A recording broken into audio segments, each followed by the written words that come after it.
I welcome you all to this fourth lecture, which is on big data and analytics. So, these are the topics we will be covering in this particular chapter. To begin with, let us learn what is big data. So, big data is also data but with a huge size. Big data is a term used to describe a collection of data that is huge in volume and yet growing exponentially with time.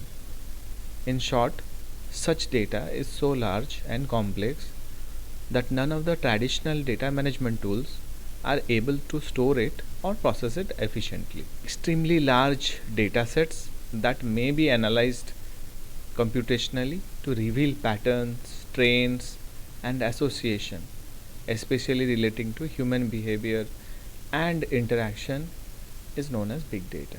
So this big data, it refers to a massive amount of data that keeps on growing exponentially with time. It is so voluminous that it cannot be processed or analyzed using conventional data processing techniques. It includes data mining, data storage, data analysis, sharing, and data visualization. The term is an all-comprehensive one, including data frameworks, along with tools and techniques used to process and analyze the data. So when someone is talking about big data, that means they are talking about data, the data frameworks, along with it the tools and techniques that can be used to process and analyze the big data. Now let us learn what is the basic difference between the traditional data and big data. So while traditional data is generated in enterprise level, big data is generated outside enterprise level. The volume of traditional data may range from gigabytes to terabytes, while the range of big data or the volume of big data can range from petabytes to zettabytes or exabytes. Similarly, another difference is traditional data source is centralized and it is managed in a centralized form. However, big data source is distributed and it is managed in distributed form. Another difference is the sources of traditional data includes ERP, SQL, transaction data, CRM transaction data, financial data, organizational data, web transaction data, etc. Whereas some of the sources of big data could be like social media, the device data, sensor data, video, images, audio. These are all examples of big data or sources of big data. In fact, special kind of database tools are required to perform any database operation related to big data. Now let us learn the different types of data or the data types. So data is normally divided into three types: structured, unstructured, and semi-structured. So talking about structured data, it is created using a fixed schema and is maintained in tabular format. The elements in structured data are addressable for effective analysis. It contains all the data which can be stored in the SQL database in a tabular format. Today most of the data is developed and processed in the simplest way to manage information. Some of the examples of such kind of structured data are relational data, geolocation, credit card numbers, addresses. These are some of the examples of structured data which are available in tabular form. Next is the unstructured data. It is defined as data which does not follow a predefined standard, or you can say that it does not follow any organized format. This kind of data is also not fit for relational database, because in the relational database you will see a predefined manner, or you can say organized way of data. Unstructured data is also very important for the big data domain. And to manage and store unstructured data, there are many platforms to handle it, like NoSQL database. The examples of unstructured data are the Word, PDF, text, media logs. These are the examples. Next category of data is the semi-structured data. Semi-structured data is information that does not reside in a relational database, but that have some organizational properties that make it easier to analyze. With some process you can store them in a relational database, but it's very hard for some kind of semi-structured data. But semi-structured data exists to ease space. Some of the examples of semi-structured data are XML data or XML files basically. Now let us learn the different types of big data. So the three types of big data are structured big data, unstructured big data, and multi-structured big data. Examples of the sources of such data, such structured big data, are mainframe, SQL Server, Oracle, DB2. These are some traditional databases from which even big data can be gathered. Similarly, unstructured data examples are social media, the chatter, text, analytics, blogs, tweets. These are some of the sources. Similarly, digital video, QR codes, audio, geospatial data are some of the examples of unstructured big data. Similarly, there can be another category which is multi-structured big or hybrid big data. So emerging market data, loyalty, e-commerce, weather, currency conversion, demographic, all these are some of the examples of types of big data. Now let us learn about the characteristics of big data. So big data is a collection of data from many different sources and is often described by 5 characteristics. It can be seen here. The 5 major characteristics of big data includes volume, value, variety, velocity, and veracity of the data. However, some other authors also include visualization, value, all these parameters. So let us discuss one by one what are these characteristics. So starting with volume. Okay, so the size and amount of big data that companies manage and analyze, that is what volume means. The next is value. The most important B from the perspective of business is the value of big data, and it usually comes from insight discovery and pattern recognition that lead to more effective operations, stronger customer relationships, and other clear and quantifiable business benefits. Next is the variety. The diversity and range of different data types, including unstructured data, semi-structured data, and raw data, is the variety.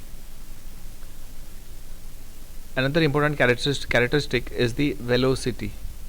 The speed at which companies receive, store, and manage data is also important. For example, the specific number of social media posts or such queries received within a day, hour, or other unit of time. So another one is the veracity. The truth or accuracy of data and information assets, which often determines executive level confidence. Besides this, there is another one parameter, which is the variability, the changing nature of data companies seek to capture, manage, analyze. For example, in sentiment or text analytics, changes in the meaning of keywords or phrases are some of the examples which are actually assessed by variability. So variability is also one of the important characteristics. Now let us have a look on what are the different sources of big data. So big data is used by organizations for the sole purpose of analytics. Main sources of big data can be grouped under the following headings. So it can be social or human based big data, machine or sensor data, and transactional data. Biggest source of big data is, as you can see, is media. So images, videos, audios, podcasts, social media platforms like Facebook, Twitter, YouTube, Instagram, these are all sources of big data. Similarly, cloud is also a big source of such big data. So public, private or third party clouds are some of the examples. Next, web is also a big source of such big data. Data publicly available on the web is also one of the sources. Then IoT is also a big data source. As new and new devices are being connected to internet to make them smart and intelligent, these devices are also sending a lot of data to the cloud. So these IoT devices are in fact good examples of sources of big data. Next is the traditional databases. So traditional as well as modern databases where data has already been stored are some of the examples. For instance, in a university there might be attendance and other data stored in some ERP or some SQL based database. So those are some databases which are sources of big data. Next point is how to do the acquisition of the data. So when we discuss about the data acquisition, it is understood as a process of gathering, filtering and cleaning data before the data is put in a data warehouse or any other storage solution. Big data architecture has to acquire high speed data from a variety of sources like web, DBMS, NoSQL, HDFS, and the data is also diverse in nature. So this block diagram here shows us the data acquisition process. So we have some sensors and transducers which actually generate this data. Those are provided into a DAQ device or data acquisition device where some signal conditioning and analog to digital conversion should be available so as to convert the data into digital form, obviously after proper signal conditioning. So the data should be converted into digital form so as to be readable by the computers. So in the computer there can be driver software and application software so as to support the DAQ device or the data acquisition device. Some of the frameworks that are available for data acquisition include Storm, Simply Scalable Streaming System, Kafka, Flume, Hadoop. These are some of the major frameworks for tech and data gathering. Next is the storage of big data. So big data storage is a compute and storage architecture that actually collects and manages large data sets and enables real-time data analytics. So normally data is stored in the data warehouse, enterprise data warehouse, operational data store, data mart, data lake, network attached storage, the cloud itself, object storage. These are some of the examples of storages where big data can be stored basically.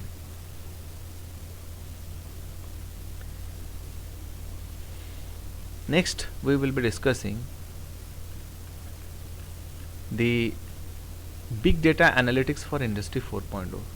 While we have already discussed a lot about big data, let us learn how it is going to be useful for Industry 4.0. So let us first learn what is this big data analytics, then we will be applying it to Industry 4.0. So big data analytics describes the process of uncovering trends, patterns and correlations in large amounts of raw data to help make data informed decisions. These processes use familiar statistical analysis techniques like clustering, regression, etc. Hadoop, Spark, and NoSQL databases were created for storage and processing of big data. It evolved to integrate the vast amounts of complex information created by sensors, networks, transactions, smart devices, web usage, and more. Big data analytics methods are being used with emerging technologies like machine learning to discover and scale more complex insights. In Industry 4.0, this big data analytics has a big role to play. The analytics gathered will not only be helping in the detection of faults or forecasting faults in machines, it will be also help the industries to learn about the market trends and learn about the inefficiencies in their systems. Now, let us have a look on the importance and challenges of big data analytics for Industry 4.0. So, big data analytics is important because it lets organizations use colossal amounts of data in multiple formats from multiple sources to identify opportunities and risks, helping organizations move quickly and improve their bottom lines. So, obviously, the importance is cost savings, helping organizations identify ways to do business more efficiently, product development, market insights. These are some of the important applications. So, the challenges are here. The first challenge is making big data accessible. Second is maintaining quality of data, as the machine learning methods will be more effective only if the quality of data is good. Keeping data secure is again a big challenge. Finding the right tools and platform can be another challenge when we are dealing with big data analytics. Now let us learn. We will now discuss the big data analytics working process and models. So here we'll initially learn the steps for analytics process. So there are actually 4 steps for analytics. Initial step is the collection of data, then the processing of data, cleaning of data, and the analysis of data. Similarly, if we consider the analytic models, there are basically 4 models of big data analytics. The first one is diagnostic analytics. So this type of analytics is used to understand past events and identify trends. It can be used to identify problems or areas for improvement. For example, a retailer might use diagnostic analytics to track customer buying patterns to identify which products are selling well and which ones are not. Similarly, there is another analytic model which is descriptive analytics. So this type of analytics is used to describe the current state of a business or process. It can be used to generate reports and dashboards that provide insights into how the business is performing. For example, a manufacturing company might use descriptive analytics to track production output and identify areas where there is room for improvement. Another kind of analytics is the predictive analytics. So this type of analytics is used to predict future events.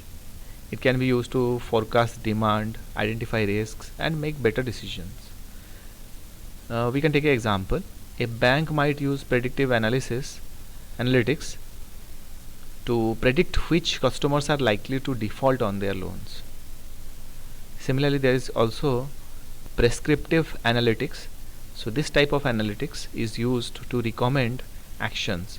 It can be used to optimize processes, improve efficiency, and make better decisions. For example, a healthcare provider might use prescriptive analytics to recommend treatment plans for patients. So we'll just have a look on some of the examples of the application of the big data and its use in industries. So some of the examples of big data use is in, let's say, in retail.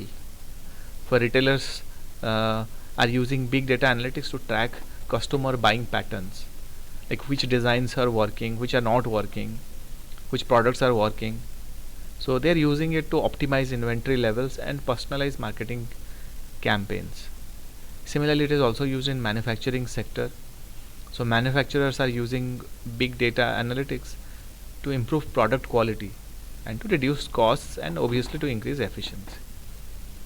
Then in healthcare also big data can play a very important role. So healthcare providers are using big data analytics to improve patient care, identify fraud and manage costs. Similarly, in finance also, financial institutions are using big data analytics to detect fraud, manage risk and make better investment decisions. Similarly, in transportation, the transportation companies are using big data analytics to optimize routes, improve traffic flow and reduce emissions. So these are all the applications of big data in industries. Thank you for your patient listening. See you in the next lecture.